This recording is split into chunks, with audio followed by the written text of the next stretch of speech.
Praise Lord. आज से मैं शुरू करने जा रहा हूँ रोज़ नीति वचन में से एक अध्याय में से कुछ वचनों को हम पढ़ेंगे और परमेश्वर की ओर से सीखेंगे कि प्रभु हमको उन ज्ञान और बुद्धि के वचनों से हमसे क्या बात करना चाहता है। क्योंकि कई बार ऐसा होता है हम दुनिया भर की चीज़ों का ज्ञान ले लेते लेकिन परमेश्वर के वचन का ज्ञान नहीं लेते। और पता है बाइबल इस बारे में बताते हैं कि परमेश्वर की जो प्रजा है वो ज्ञान की कमी के कारण नष्ट हो रही है। तो मैं यहाँ पर आपको बहुत सारा ज्ञान बांटने नहीं आया हूँ। मैं आपके साथ में वचन पढ़ूंगा, वही जो पवित्र शास्त्र बाइबल में लिखा है, वही जो आपकी और मेरी बाइबल में लिखा है, वही हम पढ़ेंगे, सीखेंगे और आगे बढ़ेंगे। नीति वचन उसका पहला अध्याय पहला वचन, जहाँ लिखा है, दाऊद के पुत्र इज़राइल के राजा सुलेमान के नीति वचन। तो ये किसके वचन है? दाऊद जो थे उनके पुत्र सुलेमान, उनके ये नीति वचन है। इसके द्वारा पढ़ने वाला बुद्धि और शिक्षा प्राप्त करे और समझ की बातें समझे। तो जो भी इसको पढ़ेगा वो क्या करेगा? पढ़ने वाला बुद्धि और शिक्षा को प्राप्त करेगा और समझ की बातों को समझेगा और काम करने में प्रवीणता और धर्म से न्याय निष्पक्षता की शिक्षा पाए कि भोलों को चतुराई और जवानों को ज्ञान और विवेक मिले, कि बुद्धिमान सुनकर अपनी विद्या बढ़ाए और समझदार बुद्धि का उपदेश पाए, जिससे वे नीति वचन और दृष्टांत को और बुद्धिमानों के वचन और उसके रहस्य को समझे। तो इससे क्या होगा? इससे आप और मैं चतुर बनेंगे।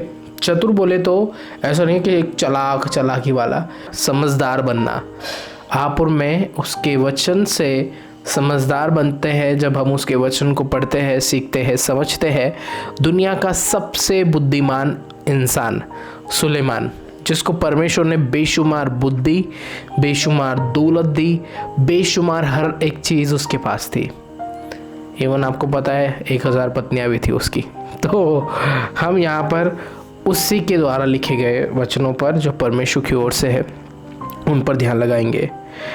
6 वचन से शुरू होती है कहानी, जहाँ पे लिखा है, यहोवा का भय मानना बुद्धि का मूल है। बुद्धि और शिक्षा को मूढ़ ही लोग तुच्छ जानते हैं। सबसे बड़ी बात क्या है? यहोवा का भय मानना ही बुद्धि का मूल है। अगर आप परमेश्वर का भय मानते हैं, उसके भय में चलते हैं, वही बुद्धि का मूल स्रोत है। और बुद्धि और शिक्षा को मूढ़ ही लोग तुच्छ जानते हैं। जहाँ पे बुद्धि और शिक्षा की बात होती है वहाँ से अरे यार नहीं हमको ये पसंद नहीं है। तो जो मूढ़ लोग होते हैं वो इस चीज़ को तुच्छ जानते हैं, परंतु जो समझदार होते हैं वो उसके वचन से सीखते हैं। यहाँ लिखा है 8 वचन में है, मेरे पुत्र अपने पिता की शिक्षा पर कान लगा और अपनी माता की शिक्षा को ना तज। क्या कर रहा है? पिता जो आपका बोलता है उसकी शिक्षाओं पर भी ध्यान लगाना है और माँ की शिक्षा को ना तज, उसे बेवकूफ़ ना समझे। अरे यार मम्मी आपको कुछ नहीं पता, अरे यार पापा आपको कुछ नहीं आता। ऐसी गलती हम सब करते हैं, मैंने भी की है। परंतु परमेश्वर का वचन जो है एक एक चीज़ को खोल कर बताता है कि हमें क्या करना और क्या नहीं करना। आगे लिखा है उसके 9 वचन में, क्योंकि वह मानो तेरे सिर के लिए सौभाग्यमान मुकुट और तेरे गले के लिए कंठमाला होगी। है मेरे पुत्र, यदि पापी लोग तुझे फुसलाए तो उनकी बात न मानना। अब यहाँ पर कुछ अच्छी चीज़ ये वचन हमको बताता है कि पापी लोग कई बार फुसलाते हैं, बहलाते हैं, उनकी बातों में ना आना। पवित्र शास्त्र आपको ये बात सिखाता है। यदि वह कहे हमारे संग चल, हम हत्या करने के लिए घात लगाएं और निर्दोष की ताक में रहे, हम अधोलोक के समान, उनको जीवित कब्र में पड़े हुओं के समान समूचा निगल जाए, हमको सब प्रकार के अनमोल पदार्थ मिलेंगे, हम अपने घरों को लूट से भर लेंगे। तो वहाँ पर नहीं जाना है। लोग बोलेंगे आपको अरे इसमें ये फ़ायदा हो जाएगा, अगर हम उसको नुकसान पहुँचाते हैं, अगर हम उसको मार देते हैं, अगर हम उसको सताते हैं, चलो सुपारी ले लेते हैं, और बहुत सारी चीज़ें होती है। नीति वचन इस बारे में बताता है कि ऐसे लोगों से बच के रहना है, ऐसे साथियों से। अगर आपके दोस्त ऐसे हैं जो इस तरीके की बातें करते हैं, आपको उनसे बच के रहना है। आपको उनकी संगति तुरंत यानी आज ही छोड़नी बहुत ज़रूरी है। अन्यथा क्या होगा, वो गलत चीज़ करेंगे और फंस आप जाएंगे। एक कहावत है बड़ी पुरानी कि गेहूं के साथ साथ गुण भी पिस जाते हैं, और ये फैक्ट है, सच में होता है, सच में होता है। आगे पढ़ेंगे हम 13 वचन में, 14 वचन में पढ़ेंगे, तू हमारा साझी हो जा, हम सबों का एक ही बटुआ हो, तो है मेरे पुत्र तू उनके संग मार्ग में ना चलना। वो बोलेंगे ठीक है भाई, जो भी मिलेगा हम पैसा बांट लेंगे, लेकिन भाई नहीं, उनके साथ नहीं चलना, वरन उनकी डगर में पाँव भी ना रखना। इवन उनकी फेलोशिप जहाँ पर होती है, जहाँ पर उनकी बैठक है, वहाँ पर पाँव भी रखने के लिए इजाज़त नहीं है आपको। ये परमेश्वर का वचन की शिक्षा आपके लिए है, क्योंकि वे बुराई ही करने को दौड़ते हैं और हत्या ही करने में फुर्ती करते हैं। अरे उसने ऐसा बोल दिया, चलो उसका तो उसको थोड़ी ना छोड़ेंगे, उसे बताते हैं। कितनी फुर्ती वो लोग करते हैं गलत काम करने के लिए। परमेश्वर का वचन आपको उसके लिए रोकता है, क्योंकि पक्षी को देखते हुए जाल फेंकना व्यर्थ होता है, और ये लोग तो अपनी ही हत्या के लिए घात लगाते हैं और अपने ही प्राणों के लिए घात में रहते हैं। सब लालचियों की चाल ऐसी ही होती है, उनका प्राण लालच ही के कारण नष्ट हो जाता है। ये वचन बहुत सत्य है। मैंने देखा है अपने जीवन में ऐसे बहुत सारे लोगों को जिन्हों को मैंने लालच करते हुए देखा, और लालच ही के कारण उनकी ज़िंदगी नष्ट हो गई, वो अब नहीं है। तो इसलिए आपको और मुझको सावधान रहना है, लालचियों की संगति से बचना है। ऐसे लोग जो लालच देते हैं, ऐसे लोग जो गलत शिक्षा देते हैं, ऐसे लोग जो आपको फंसाने के लिए आपको बहलाते फुसलाते हैं, उन लोगों से आपको बच के रहना है। और लिखा है 20 वचन में, बुद्धि सड़क के ऊंचे स्वर से बोलती है और चौकों से प्रचार करती है। वह बाजारों की भीड़ में पुकारती है, वह फाटकों के बीच में और नगर के भीतर यह भी बातें बोलती कि हे भोले लोगों, तुम कब तक भोलेपन से प्रीति रखोगे।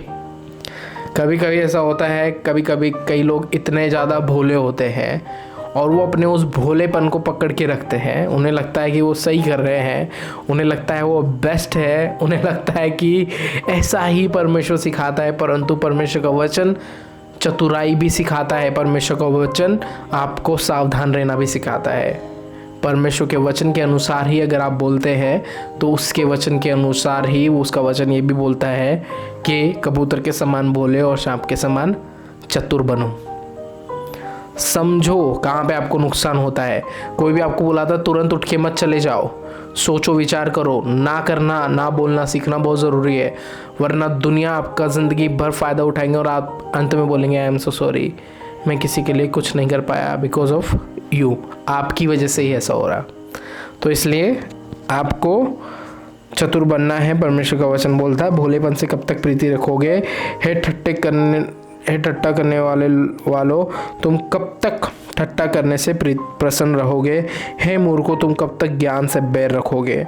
तुम मेरी डांट सुनकर मन फिराओ, सुनो मैं अपनी आत्मा तुम्हारे लिए उंडेल दूंगी। मैं तुमको अपने वचन बताऊंगी, बुद्धि बोल रही है, मैं तुमको अपने वचन बताऊंगी। मैंने तो पुकारा परंतु तुमने इनकार किया, और मैंने हाथ फैलाए परंतु किसी ने ध्यान ना दिया, वरन तुमने मेरी सारी सम्मति को अनसुनी किया और मेरी ताड़ना का मूल्य ना जाना। इसलिए मैं तुम्हारी विपत्ति के समय हंसूंगी, और जब तुम पर भय आ पड़ेगा, वरन आंधी के समान तुम पर भय आ पड़ेगा और विपत्ति बवंडर के समान आ पड़ेगी। तुम संकट और सकेती में फंसोगे, तब मैं ठट्ठा करूंगी। उस समय वे मुझे पुकारेंगे और मैं ना सुनूंगी। वह मुझे यत्न से ढूंढेंगे परंतु ना पाएंगे, क्योंकि उन्होंने ज्ञान से बैर रखा।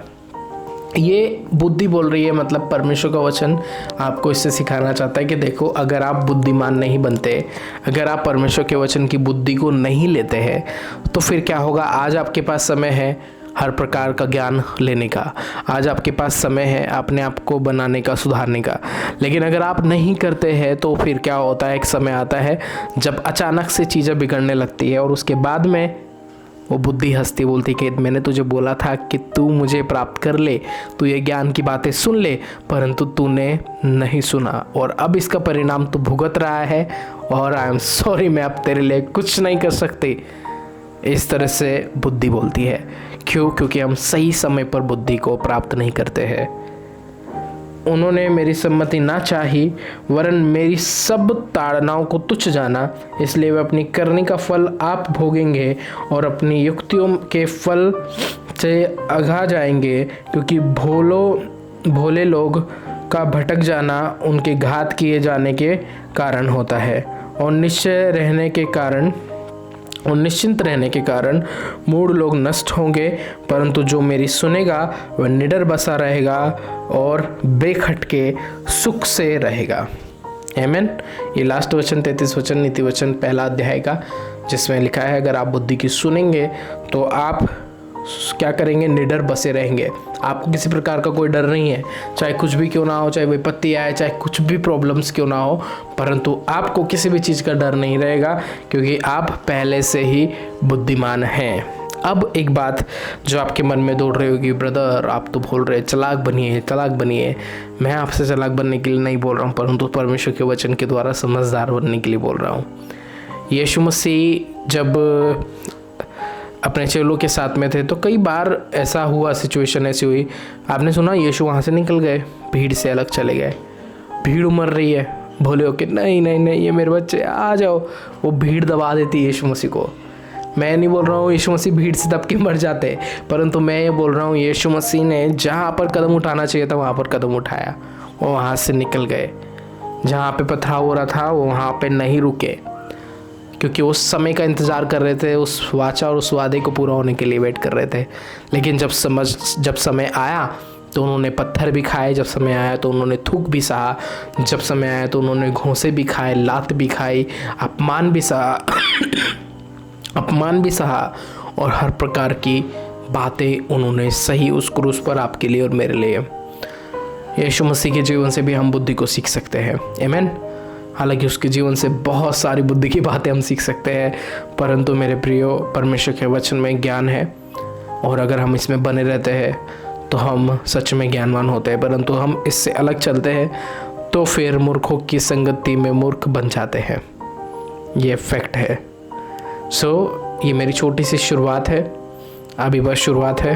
मैं परमेश्वर के वचन से बात करने के इस कार्य को, इस सेवा को, जो मेरे मन का बोझ है, मैं इसको और आगे लेके जाना चाहता हूँ और आगे बढ़ाना चाहता हूँ। मैं कुछ समय बाद में और लाइव भी आया करूँगा, कुछ नए गैजेट्स, कुछ चीज़ें जो अभी ख़रीदनी बाकी है, परमेश्वर से मैं दुआ कर रहा हूँ कि मैं वो लेने पाऊँ, ताकि मैं उस सेवा को पूरा कर सकूँ जो परमेश्वर ने मुझे दी है।